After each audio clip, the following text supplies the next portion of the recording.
For me, the lowest point was one day in my shower where I was convinced at age 45 that the rest of my life I am stuck in bondage to my fear, to anxiety, that it had taken a hold of me.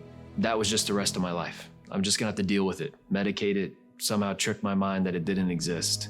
It was the most hopeless, fearful feeling. So I was afraid about being afraid. And I had a panic attack out of nowhere, passed out on my wife's lap on an airplane. And I was afraid to go anywhere or do anything. I was afraid to preach. I may pass out, have another panic attack. Go to the movie.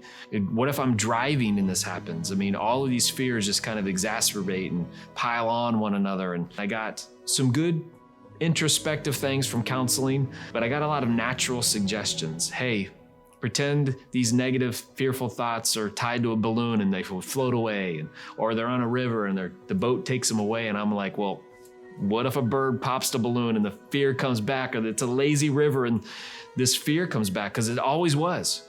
One day, by the grace of God, he just said to me, why don't you give me the fears? Like, instead of trying to trick your mind, why don't you give them to me? And so for me, I don't remember how this happened, but it's very clear a practice that I had then that I still have today occasionally is I see this piece of wood in front of me, and etched on it is whatever the fear is.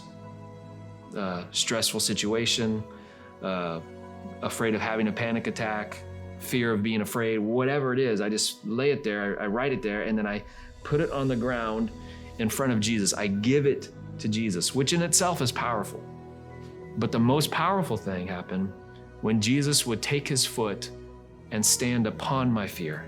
And it's in that moment, that very action that I can see in my head clear as day, Jesus saying, my power, my authority are covering this. And there was a finality to it. This fear has finally been dealt with. It's not coming back. And it took a while to practice this because my mind was out of control, fear was rampant.